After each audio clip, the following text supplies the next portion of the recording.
Something is quietly breaking inside one of the most powerful commodity exchanges on the planet. And if you hold silver, or you're thinking about holding silver, what happens next could either protect your wealth or wipe it out entirely. Most people have no idea this is even happening, and by the time they find out, it may already be too late. Right now, thousands of traders and institutions around the world believe they own silver. They have contracts, they have receipts, they have confirmations from their brokers. But here's what none of them are asking out loud. Is the physical silver actually there? Because a growing body of evidence suggests that the answer to that question is terrifying. If you're new here, hit that subscribe button right now, because what we cover at Gold and Silver Intelligence could be the most important financial information you'll hear this year. And trust me, you don't want to miss where this story goes. Let's start with the basics, because once you understand how COMEX actually works, everything else will click into place. And it will scare you.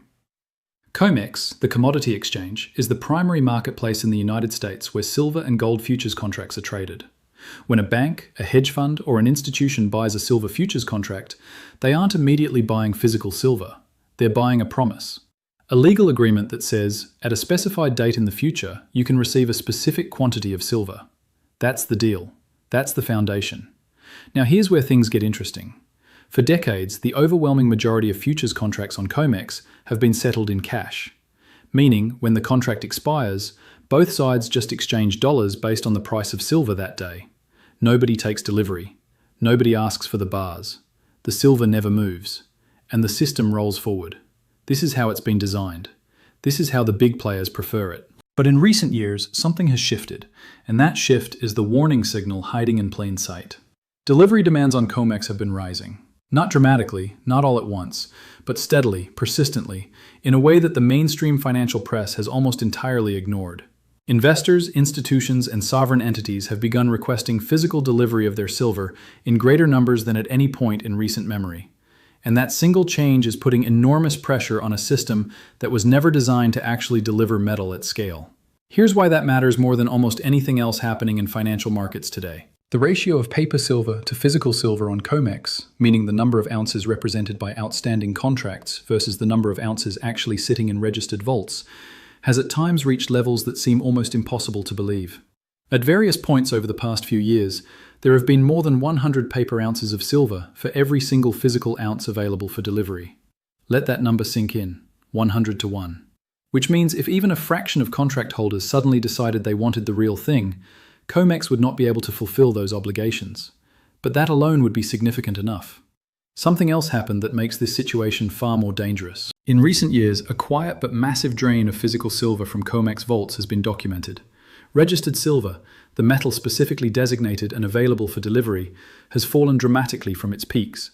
And as that number has declined, the contracts representing claims on that silver have not declined at the same pace. The gap between what is promised and what is available has been widening, slowly, quietly, relentlessly. Now here's the detail most people miss. This isn't just about COMEX in isolation. The London Bullion Market Association, the LBMA, operates a parallel system across the Atlantic. Together, COMEX and the LBMA form the backbone of global silver price discovery. They set the price the world uses, and both systems are built on the same fundamental premise, that most people will never ask for their metal. The entire architecture depends on mass passivity. So what happens when that passivity ends? Think about what we've seen in just the past few years. The Reddit-driven silver squeeze of early 2021 sent shockwaves through the system. For a brief moment, retail investors collectively decided to demand physical silver. Prices spiked. Dealers ran out of inventory. Premiums exploded. The system buckled. Not collapsed, but buckled. And it did so within days. Within days of an organized but ultimately small-scale attempt to take delivery. Now imagine what happens when the entities making that demand aren't retail investors with a few $1,000s.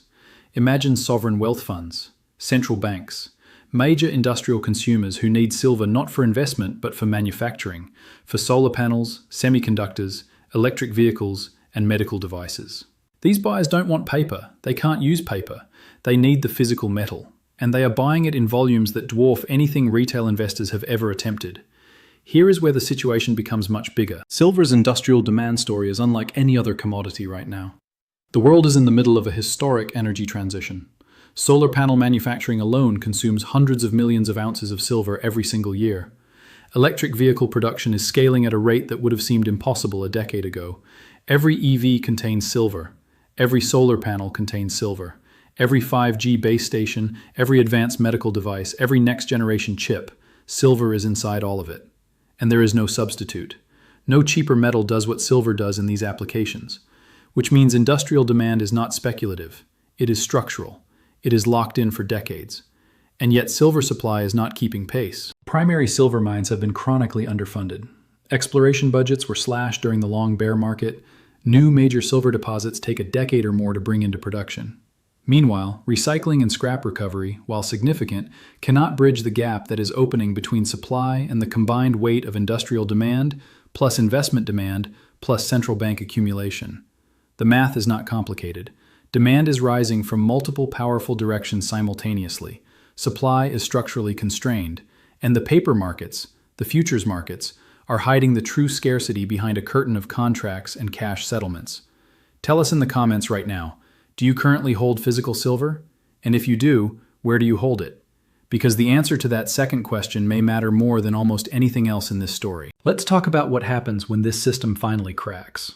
Because the mechanisms of a COMEX disruption are not theoretical, they are observable, they are historical, and they are closer than most people realize. The first sign will be a delivery default, or what gets euphemistically called a force majeure event.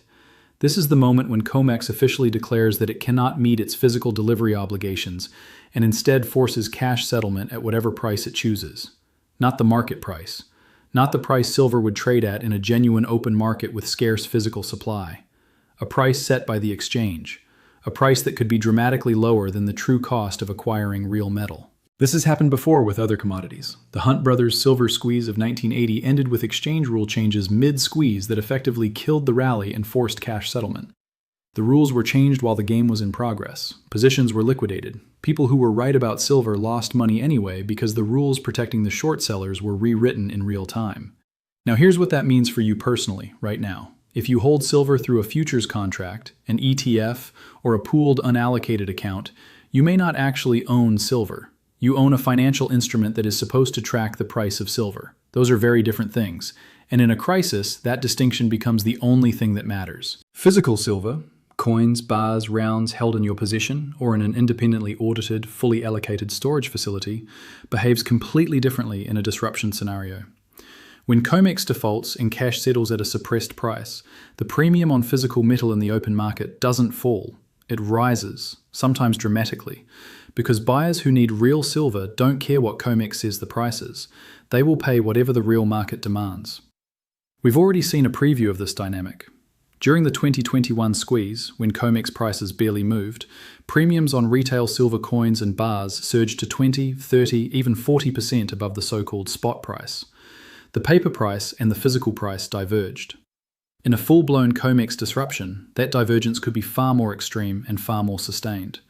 But that's still not the biggest implication of what's coming. The larger picture is this. Silver has been systematically underpriced for decades because the paper market has successfully suppressed the signal that real physical scarcity would otherwise send. The futures market, by absorbing demand into paper contracts rather than requiring physical delivery, has been functioning as a pressure valve.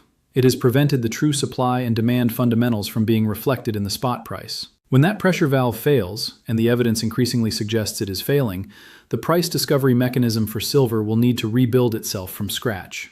And the price that emerges from genuine, unrestricted physical market discovery could be dramatically, almost incomprehensibly different from the prices you see quoted today. Some of the most credible voices in the precious metals space, analysts, former insiders, institutional fund managers, have published research suggesting that silver's true fair value, based solely on supply and demand fundamentals without paper market suppression, could be multiples of its current price.